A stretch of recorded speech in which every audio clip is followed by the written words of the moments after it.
Okay, so the last thing we want to become is a church that pursues an exhaustive list of rules and regulations. But sometimes it's important to remind ourselves of a few things. Around here, we're more interested in giving a cold cup of water to a thirsty person than we are in drinking it ourselves. Around here, we're more interested in rubbing shoulders with people who have made plenty of mistakes than we are in standing next to people who pretend they haven't. In other words, the prostitute wins. The Pharisee does not. Around here, we're more interested in following an unpredictable Savior than we are in crawling after the expected and the routinely predictable. Around here, we're more interested in equipping you to live in the real world, a world that God created and loves, than we are in creating a Christian bubble. And just to be clear, we'll gladly search for one lost, over 99 found, every time. Around here, we're more interested in growing big people than we are in growing a big church. Around here, we're more interested in helping you discover a life of worship than we are in furthering a musical genre. And finally, around here, we're more interested in walking through life together than we are in watching each other from a safe distance. And we're very interested in showing you how this works. Friends, we are a community that is guided by these biblical values. They will guide every decision we make, every relationship we nurture, and every plan we conceive. This is the road we're choosing to travel, and you are invited to take the journey with us, because we'd love it if you joined us.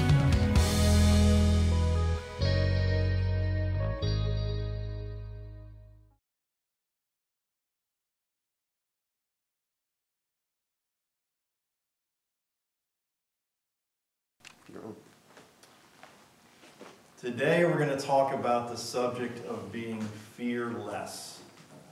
I shared pieces of it in my radio show this past week, and then I shared a portion of this sermon on the radio show this past Friday.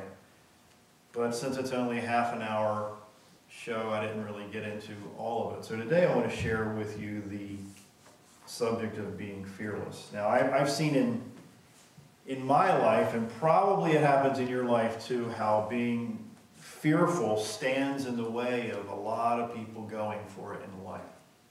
Sometimes there's anxiety, sometimes there's fear, sometimes those dark shadows of stuff that you're afraid of really blocks your path in a big way. And sometimes you really want stuff so bad in life, and fear stands up like that guy on the side of the road with a stop sign when they're working on the road ahead of you. They stand up right almost in front of your path and say, stop. And if you drive like me and your mind's on 100 things while you're driving, sometimes you've almost hit a couple of those people. I know I have. So fear has a way of making something you want look so scary that you can't even imagine overtaking it. It's just like that big monster that you can't seem to even think about going past. In Deuteronomy, in the book of Deuteronomy, chapter 31, we've heard this text many times. It says, "Be strong and of good courage. Do not fear, nor be afraid of them, for the Lord your God, He is the one who goes with you. He will not leave you nor forsake you." In Joshua chapter 1, now Chris is sharing Joshua on Friday nights once a month, but I wanted to share this piece in kind of a modern translation or paraphrase. It says, "I promise you," I'm in Joshua 1 starting in verse 3, "I promise you what I promised Moses, wherever you set foot, you will be on land I have given you. No one will be able to stand against you as long as you live, for I will be with you as I was with Moses. I will not fail you nor abandon you." It says again, "Be strong and courageous, for you are the ones who will lead these people to possess all the land I swore to their ancestors. I will give them. Be strong and very courageous. Be careful to obey all the instructions that Moses gave you. Do not deviate from them, turning either to the right or to the left. Then you will be successful in everything you do. Study this book of instructions," it says, "continually. Meditate on it day and night. So you will be sure to obey everything that is written in it. Only then will you prosper and succeed in all that you do. This is my command. It says, be strong and courageous. Do not be afraid or discouraged, for the Lord your God is with you wherever you go. Now, if this scripture says, and these scriptures, and it, by the way, it goes throughout the Bible, Old Testament, New Testament, that God's always encouraging us not to be fearful. So to my elementary brain, it suggests that human beings are prone to be fearful. Interesting story. It was first published in Living Now magazine in Australia in August 2010. And it was written by Chip Richards. He says, we lived near a special beach a few years ago where our daily rhythms were woven into the lives of a local pod of dolphins. Every day for about 6 months, they met us in the waves. Each day, their behavior seemed to reflect our thoughts in profound ways, often revealing to us deeper truth or a lesson about life. One day, when I had something heavy weighing on my mind and was feeling fearful about a certain aspect of my life, I went out surfing to find some peace. I caught a few waves and the pod arrived, so I followed them paddling out for 20 minutes into the open blue. At first, I felt much better. How could I not feel better after hanging out with all these dolphins? But eventually, my thoughts circled back to fears about the problem I was having, and as soon as they did, the dolphins disappeared, gone as if on cue.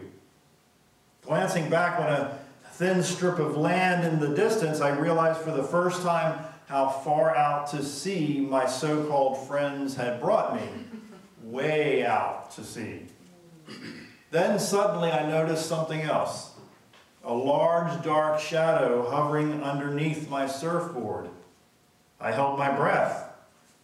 This was way bigger than a dolphin. And to my knowledge could only mean one thing. Dun, dun, dun, dun, dun, dun, dun, dun, right? So he just thought that maybe that his dolphin friends brought him way out there to be eaten by a shark. Every cell in my body, he says, recoiled, and I lay frozen on my board, waiting for the shadow beneath me to move, to circle, to chew me up and swallow. But strangely, it just stayed there, hovering hauntingly just beneath, reflecting my fear in the highest. Finally, after what seemed like minutes, I lost patience for death to find me. So I stuck my head under the water to see what was going on. There I saw an amazing thing. What I thought to be a large, hungry shark was actually a cluster of 3 dolphins gliding close in unison, right beneath me. The water had magnified and distorted their image, melding my lost, treasured allies into the vision of my greatest fear. And the amazing thing that this all happened right at the very moment that I had been indulging my mind with fears and worries about my life. It was as though their external actions were simply reflecting my inner landscape. What I discovered here in the water, I found to be true in life ever since. It is that when we trust enough to look beyond the surface, or even our greatest fears, more often than not, we discover the absolute opposite is true. Consider an aspect of your life or your potential that brings up feelings and fear in you. Something that causes you to freeze or lock down in some way in your life. Take some time to connect with what that fear is in that certain situation. Then ask yourself, what if the opposite is true? What if the opposite is true? What would the opposite of your worst fear look like or feel like? Perhaps it's waiting there just below the surface, ready to guide you home. I've noticed in my 45 plus years of life that most people are afraid. Why do you think that most people don't approach other people in like a grocery store or a bookstore or in a mall? Because we're afraid of approaching people. So if we're afraid or they're afraid and we're afraid, then guess what? Nobody approaches people. Nobody impacts people because we're all afraid. Fear is the foundation of most people have about not reaching what they're called to reach or what they're wired to reach in their lives. Now, you and I have read, I'm sure, at least some books about people who've been held down in fear. They've been held down in fear for thousands of years. But until we recognize that fear in our own lives, how are we going to overcome that fear? Over in actually way back in the year 1174, an Italian architect named Pisano, P-I-S-A-N-O, began work on what would become his most famous project, a separate standing bell tower for the cathedral of the city of Pisa. The tower was to be 8 stories high. That's about 185 feet tall. It's pretty tall. There's this one little problem. The builders quickly discovered that the soil was much softer than they had anticipated. And the foundation was far too shallow to adequately hold that structure. And sure enough, before long, the whole structure began to tilt, and it continued to tilt and continued to tilt, until finally the architect and the builders realized that nothing could be done to make the Leaning Tower of Pisa straight again. It took 176 years to build the Tower of Pisa. There is no way I could go 176 years building anything, let alone 176 minutes. Forget it. So during that time, they tried to compensate for that tilt. The foundation was shored up, and the upper levels were even built at an angle to try to make the top of the tower look straight. Nothing worked. The tower stood for over 800 years, but there were definitely problems. Not too long after being closed for almost a dozen years, the Leaning Tower of Pisa was finally reopened to the public. So the engineers during the 12 years spent $25 million to remove and to renovate and to try to straighten the Leaning Tower of Pisa. They actually removed 110 tons of dirt, and reduced its famous lean by about 16 inches. That's quite a bit. Why was that necessary? Because the tower had been tilting further and further away from vertical for hundreds of years, at the point where the top of the tower was 17 feet further south than the bottom. 17 feet! I'm not talking 17 inches, millimeters, 17 feet. That is substantial, right? But they knew that if they didn't do something, it was going to eventually fall over. So what was the problem? Was it a bad design? Poor workmanship, an inferior grade of marble? Nah. The problem was what was underneath. The sandy soil on which the city of Pisa was built was not stable. It wasn't stable enough to hold the monument, such a monument, a huge monument of that size. All the problems stemmed from the foundation. So there's a foundation of fear in, I think, most people's lives that has to be discovered and dealt with. I would say 3/4, maybe a little less than 3/4 of the population have a problem with fear. And I would say about 95% of that 3/4 haven't discovered how to overcome that fear. Now, the past can be a foundation of fear, right? In your life, you're fearful because of certain things that have happened to you in the past. Sometimes we frame those situations of fears in a way that keep us from overcoming certain situations in our lives because we frame it in a certain way. There's certain people I've heard of that are afraid of clowns because there must have been something that happened to them as a child. Or some people I know are afraid of certain insects. Maybe there was some stuff that happened to them in the past that kept them from embracing an insect. I don't know. But we all have our fears, right? Over in Isaiah chapter 33, starting in verse 5, Isaiah 33, starting in verse 5, says, God is supremely esteemed. His center holds. Zion brims over with all that is just and right. Listen, God keeps your days stable and secure. God keeps your days stable and secure. Salvation and wisdom and knowledge in surplus. And best of all, Zion's treasure, respect for God. Or I think the King James calls it fear of God. Not in the sense of being afraid of, but honoring, worshiping God. Romans 8, in the King James Version, which you know I don't read a whole lot of King James, it says, "For ye have not received the spirit of bondage again to fear, but you've received the spirit of adoption whereby we cry out, Abba," which is the Greek word for daddy. So God wants us to view him as our father, our good father. Some people, their relationships with their father hasn't been so great. And that's going to be hard to understand. But God wants to have a perfect relationship with mankind. That's why he wants that relationship to be like child and father. In 2 Timothy chapter 1, it says, "God hasn't given us a spirit of fear or timidity, but of power and of love and of self-discipline." I don't know about you, but that self-discipline part is another sermon all by itself. Sometimes it is hard to be disciplined.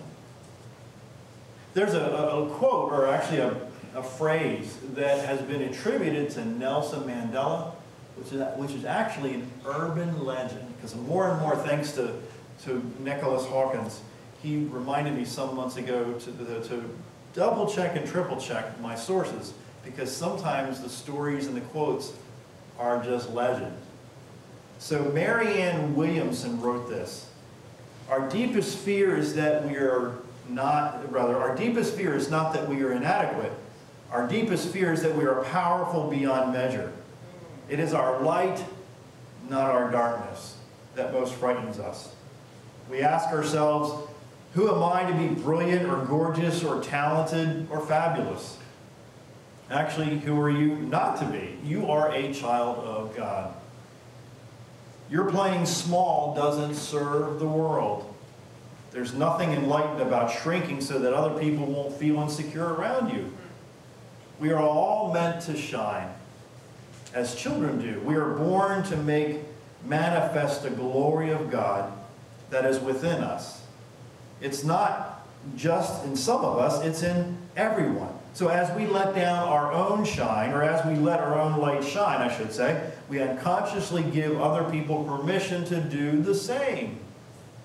As we are liberated from our, as we are liberated from our own fear, our presence automatically liberates others. So when people see us overcoming our struggles, guess what it's going to do? It's going to give them courage to overcome their struggles. So if you don't do it for yourself, if you don't try to overcome your fears and your struggles for yourself, do it for other people in your life. So how can we become fearless? I think we can become fearless. Now, can we become completely free of fear? I'm not there yet. I would say so, but I don't think any of us are completely free of fear. See, fearlessness is about getting up one more time after they knock you down over and over and over again. Being fearless is believing what God says in the Bible is true for you. Not just for me, but for you too. Matthew 7 in the Bible, starting in verse number 24, it reads in this paraphrased way. Matthew 7, starting in verse number 24, said, "These words I speak to you are not incidental additions to your life, homeowner improvements to your standard of living. They are foundational words, words to build your life on. If you work these words into your life, you're like a smart carpenter who built his house on a rock. Rain poured down, the river flooded, the tornado hit, but nothing moved that house because it was fixed to a rock. But if you say just use my words in Bible studies and don't work them into your life, you're like a stupid carpenter who built his house on a sandy beach. When a storm rolled in and the waves came up, it collapsed like a house of cards." When Jesus concluded his address, the crowd burst into applause. They had never heard teaching like this. It was apparent that he was living everything he was saying. He was living everything he was saying. That's another sermon right there too. Quite a contrast to their religion teachers. This was the best teaching they had ever heard. Now, if we truly believe that living a fearless life can radically change our lives, I think it's really important for us to be able to take those first few steps. I'll tell you, the first step, or 2, or 3, or 4, can be really scary. But the more steps you take, the easier it gets. Now, some of our fears may be based in illness. Maybe we're afraid that we're going to get sick, or we've been sick and we don't want to get sick again. Or maybe we're fearful about our finances and the struggles that are associated with bills and income or lack of income. Or depression. Sometimes we are hit with depression that we just can't seem to take another step forward. Luke is a very interesting guy.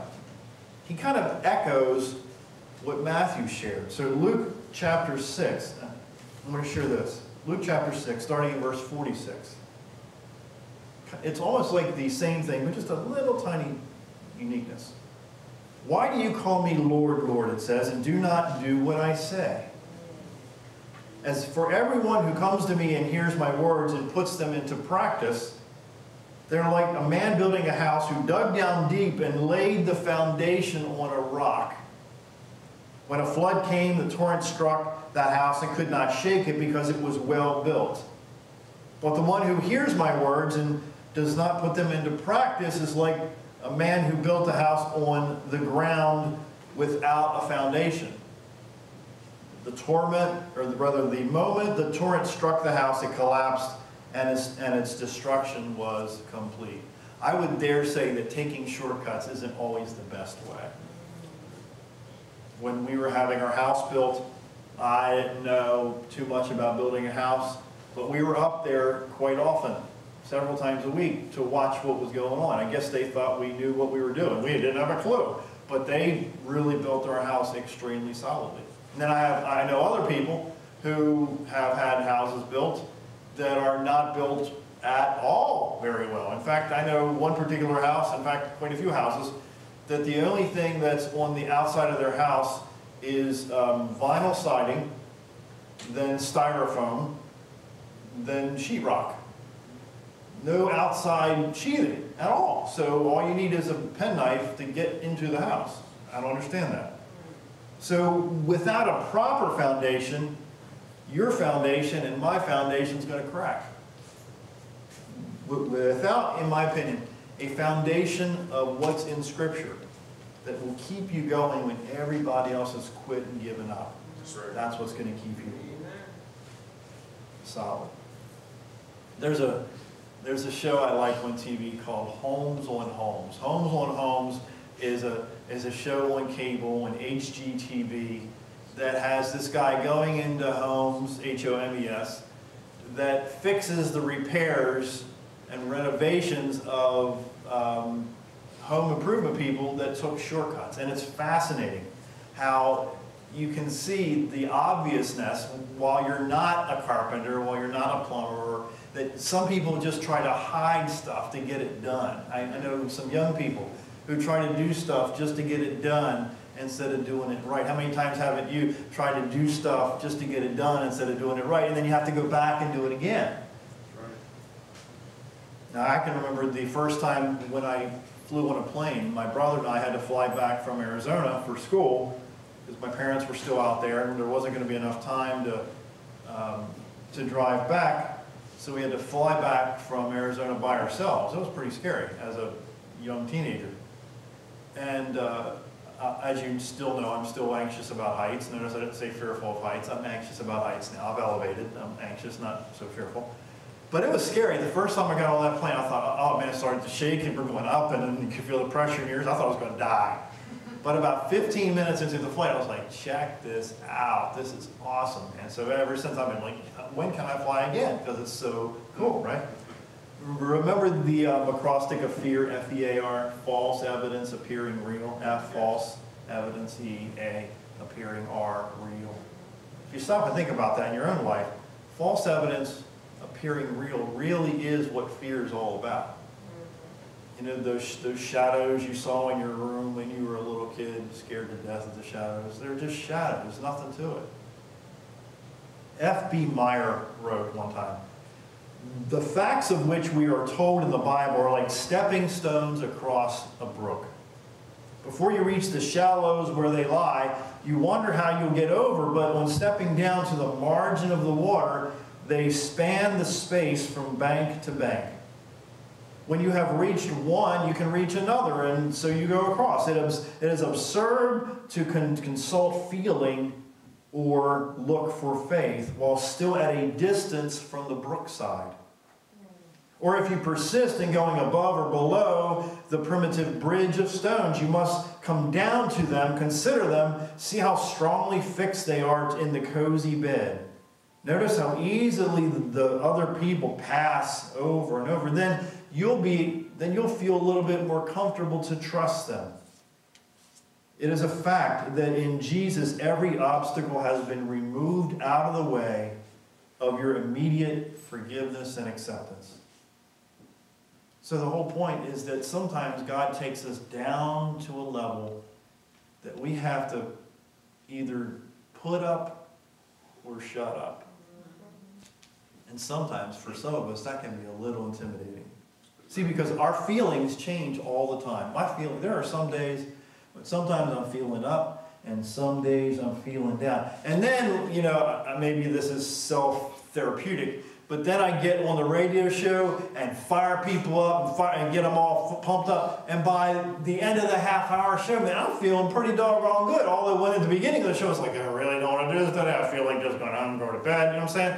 But then you start encouraging other people. Guess what? You start feeling good yourself. So how about you? When was the last time you spent time, invested time, I should say, encouraging other people? Because guess what? It comes back at you big time. Big time. Remember Susan Boyle? Britain's Got Talent, 47 years old, kind of ordinary, not all the light bulbs going off in the brain at the same time. Some people are like that, right?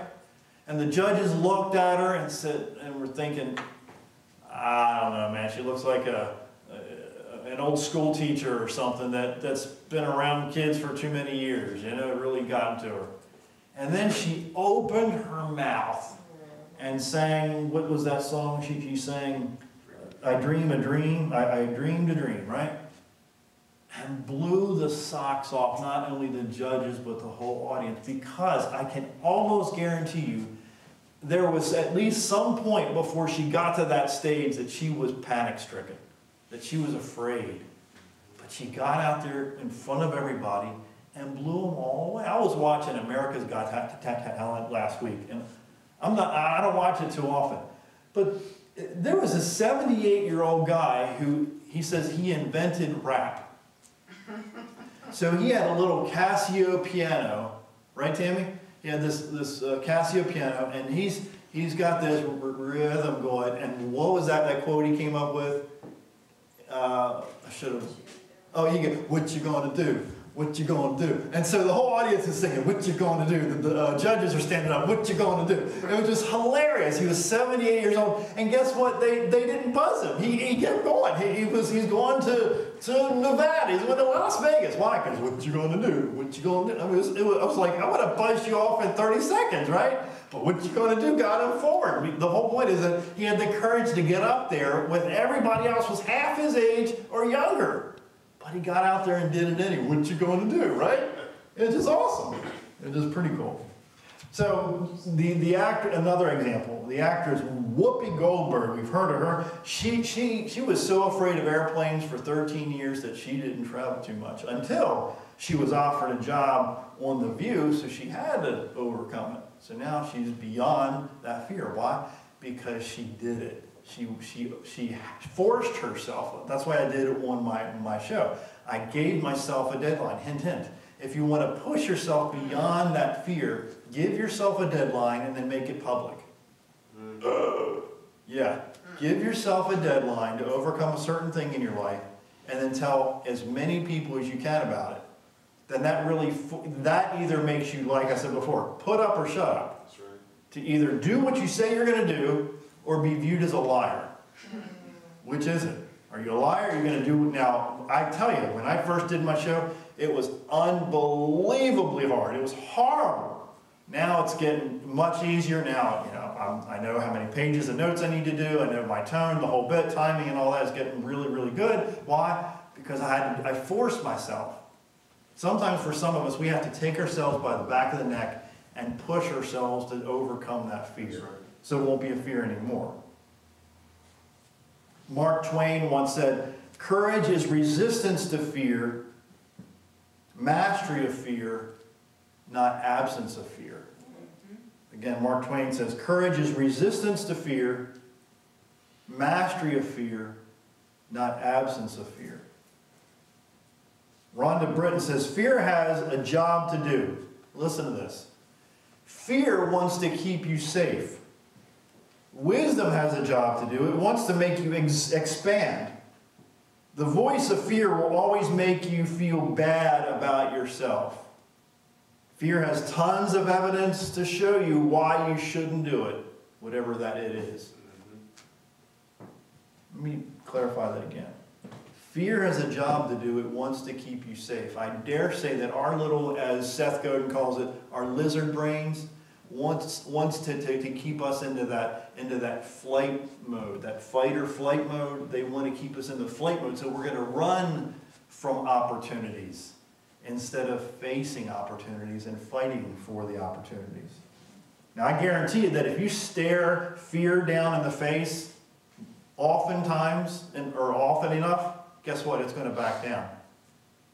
But you can't blink. You can't turn away from fear. Lee Woodruff, 47 years old, was at Disney World with her children when she got the call at 7 a.m. that her husband, Bob, on assignment in Iraq, and he was a co-anchor of World News Tonight on ABC News, had taken shrapnel in the head. You may remember this story. She says, "I was reeling from the information, but I had to tell the kids and get them out the door and onto a plane."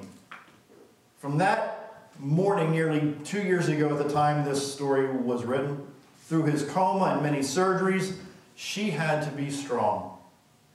I was not always feeling 100% optimistic myself, but I knew I had to show a good, positive feeling about Bob for the kids.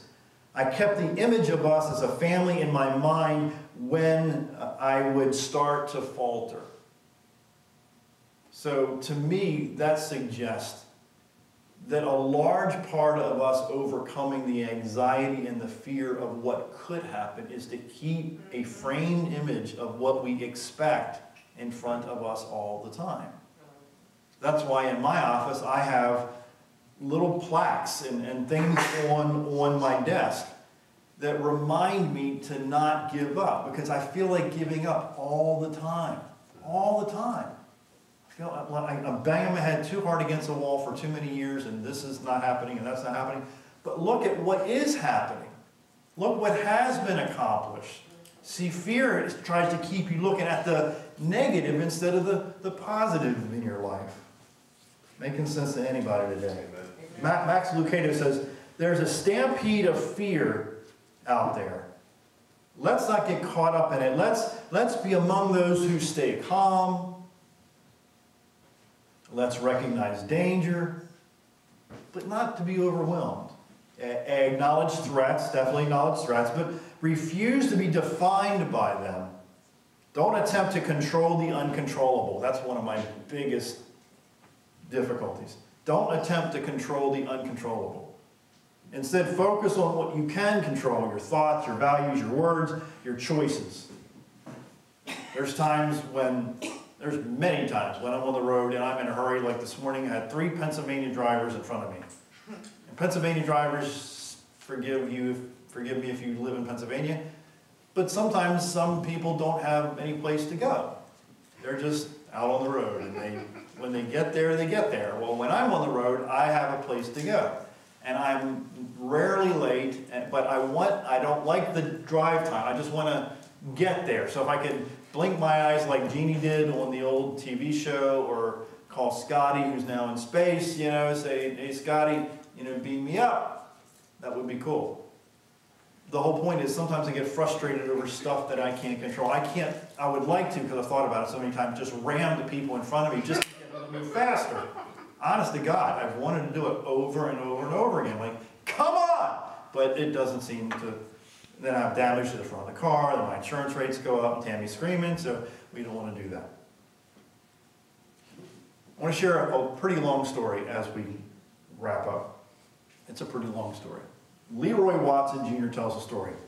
He says, it was another bitterly cold morning in Kansas, a rural farming town like so many hundreds of communities throughout the American Midwest as the world was raging through World War I.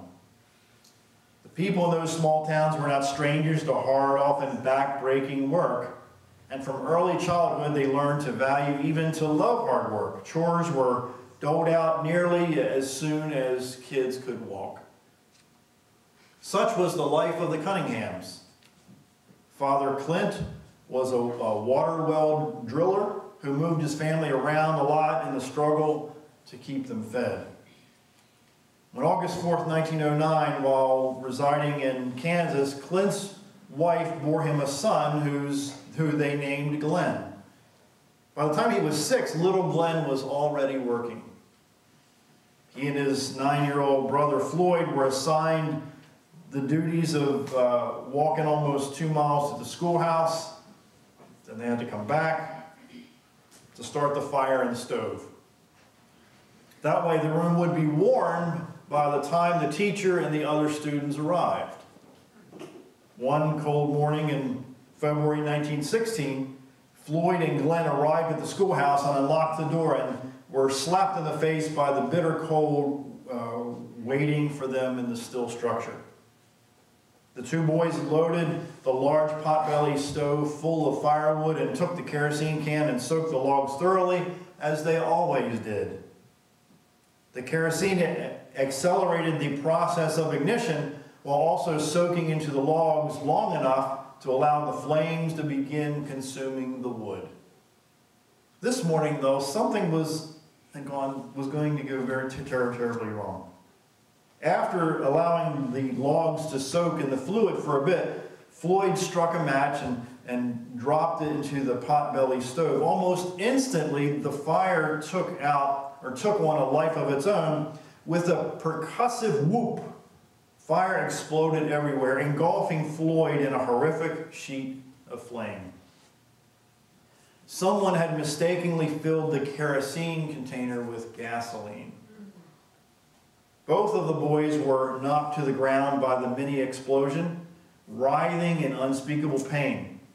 The flames quickly escaped the confines of the stove and violently swarmed through the front room of the schoolhouse. On this day, their older sister, Letha, had accompanied them to school. She had been tending to other activities nearby and heard the commotion coming from the schoolhouse. She saw the menacing flames and rushed to the front door, her horror growing moment by moment. She managed to open the door and coax her older brothers out of the inferno, and she ran for help, but by the time she got back, Floyd was barely alive. He died shortly thereafter. Little Glenn was mercilessly unconscious for hours as local doctors proclaimed him more dead than alive. His lower body had been ravaged by flames. He awoke in the local hospital, his legs swathed with bandages. The pain was unspeakable. He thought suddenly about his older brother and tried to spring out of his bed to find him, but he could not move his legs. He was crushed to learn that his brother had passed away. He was forced to stay in the hospital for weeks. His legs remained bandaged and lifeless. As he drifted in and out of consciousness, he overheard whispers and conversations between his mother and doctors. And first they thought he wouldn't survive. Later they said he would never walk and urged amputation of both legs. His mother, mindful that her son had already lost a brother, refused to let them take his legs also. When the bandages were finally removed and Glenn had been sent home, it was easy to see why the doctors had been so pessimistic. Glenn had lost all the toes on his left foot, and his other foot was arched in such a way that he could hardly walk at all. The flesh on his knees and shins had been eaten away by flames. The right leg was grossly misshapen and was now a full 2 inches shorter than the left leg. He could still not walk. The doctors had done all they could. There was no such thing as transplants or skin grafts in those days, almost a century ago. Or even if there had been, the Cunninghams were not likely candidates to afford that process. So they sent him home in a wheelchair and crutches, advising the family to manage his legs and to massage his legs and to stretch his muscles to restore some sort of function to what he had left. Cunningham commented on the arduous regime in his autobiography, American Miler, The Life and Times of Glenn Cunningham by Paul Keel. He said, it hurt like mad, especially when my father stretched my legs. When my father would get tired, he'd ask my mother to do the massaging and stretching, and when she couldn't do it anymore, I'd start doing it myself. Glenn was determined to walk again and endured the excruciating routine of a necessary evil. One sunny day during the summer of 1919, his mother wheeled him into the yard for fresh air, as was her custom. She went back inside, and a few minutes later, she was astonished to see Glenn crawling on the ground. She rushed outside thinking something was wrong, and by the time she reached her son, Glenn had pulled himself across the grass and raised himself up on the picket fence. He then proceeded to drag himself along the fence, stumbled as he tried to will his legs into functioning. He just wanted to walk, and all the while his mother saying, just get back in your chair. He did this every day for weeks until he wore a path to his fence. Slowly, however, over a period of 6 months, Glenn's legs began to function. To the astonishment of the doctors, after he began walking again, he made another discovery. He said, it hurt like thunder to walk, but it didn't hurt at all when I ran. So for 5 or 6 years, all I did was run. Well, actually, he started doing something more akin to hopping fast than running. But before long, young Glenn Cunningham was known throughout the community for his running because he ran everywhere. He said once, I didn't move 10 feet without breaking into a run. I ran and I ran and I ran because it didn't hurt when he ran. By the time he was 12, Glenn, running despite having legs that were still riddled with scars, was outrunning everyone in his age group in Kansas, in his city in Kansas, where his family had set down roots. He went to run track at Elkhart High School. He became a miler.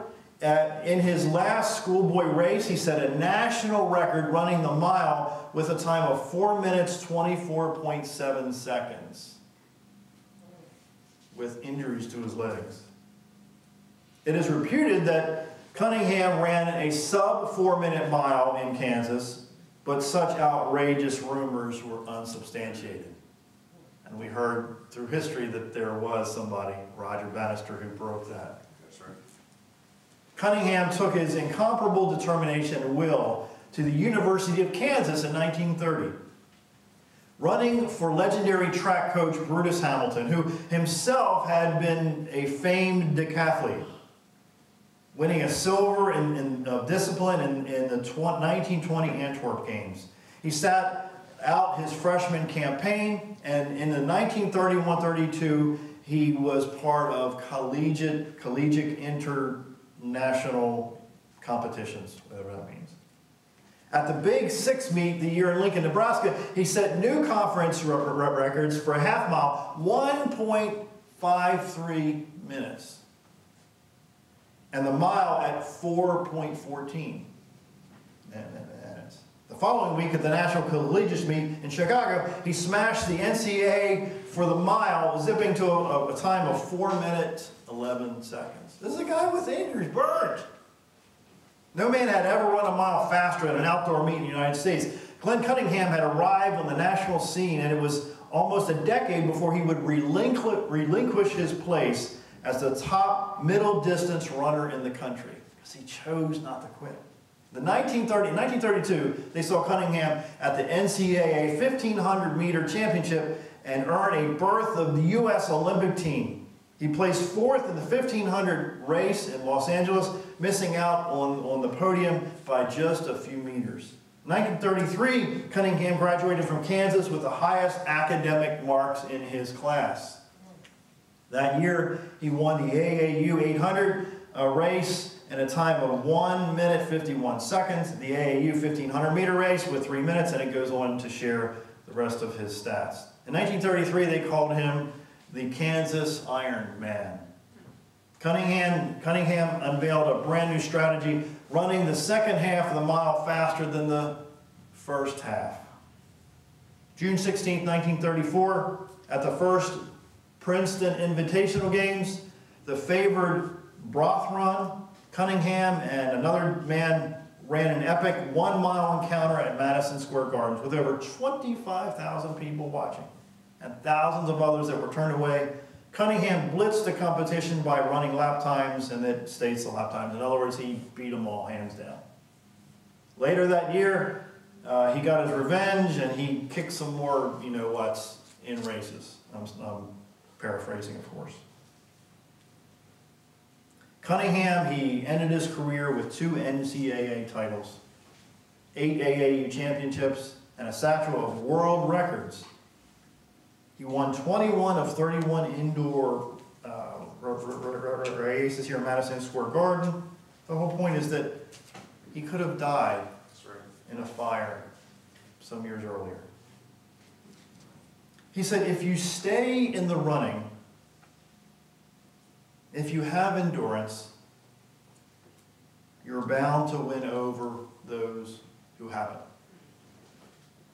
If all weren't enough, Cunningham's post-racing career might mark his most remarkable accomplishments.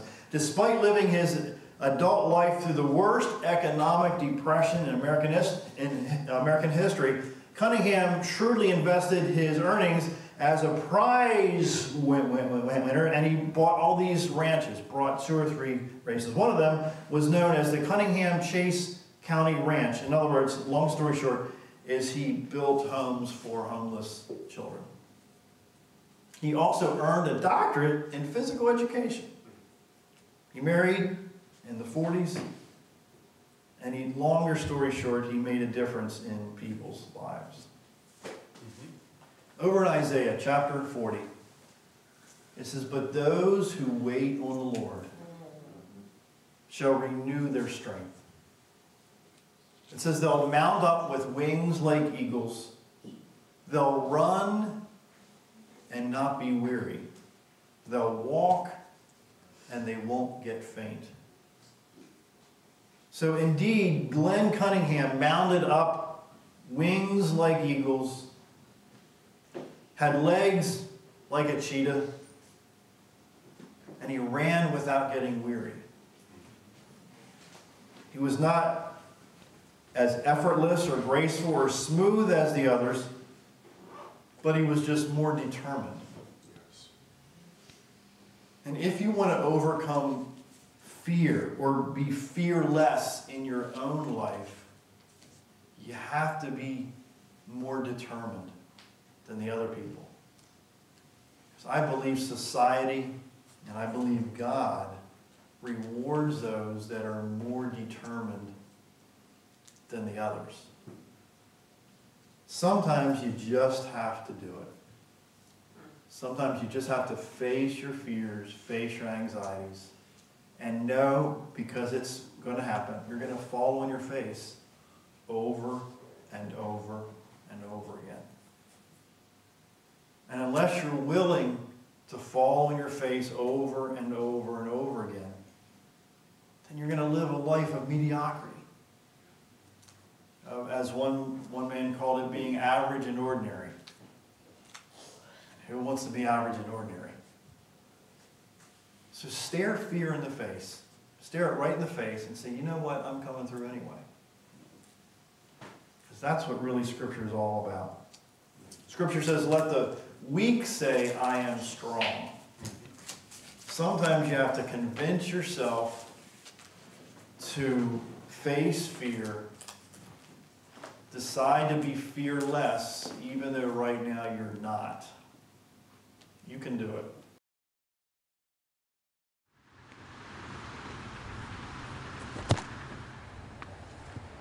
I wasn't ready.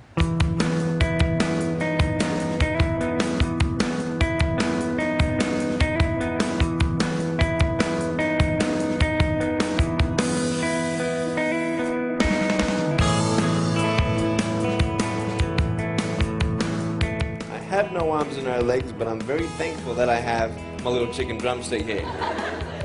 People freak out when they see me for the first time. It's so cool. I was at a water slide all by myself. Everyone obviously at the bottom of the slide is looking up and waiting for other people to come down, and here I come and they're freaking out. They're like, you know, like this. And I was so tempted to look at myself and go, what happened? You know? And there were times where I sort of looked at my life and thinking, well, I can't do this and I can't do that. And you keep on concentrating on the things that you wish you had or the things that you wish you didn't have. And you sort of forget what you do have. And there's no point, I believe, in my life where I wish I had arms and legs, I wish I had arms and legs, I wish I had arms and legs, because wishing won't help. But what I've seen in life are just a couple key principles, and the first thing that I've seen is to be thankful. It's hard to be thankful, man. I tell you, when I was 8 years old, I sort of summed up my life and thought, I'm never going to get married, I'm not going to have a job, I'm not going to have a life of purpose. What kind of a husband am I going to be if I can't even hold my wife's hand? It's a lie to think that you're not good enough. It's a lie to think that you're not worth anything.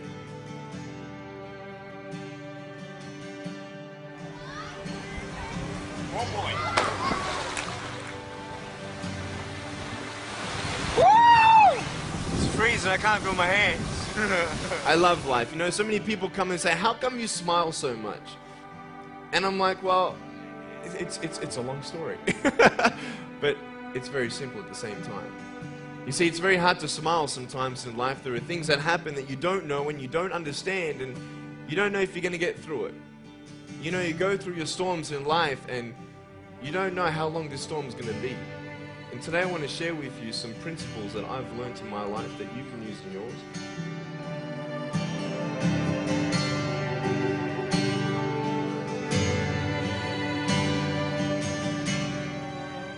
Being patient is beautiful. I tell you, it's the hardest thing. But I realize I may not have hands to hold my wife's hand, but when the time comes, I'll be able to hold her heart. I don't need hands to hold her heart. You know, it is scary to know how many girls have eating disorders. It is scary to know how many people are just angry at life because of their situation at home and angry at others. It's scary.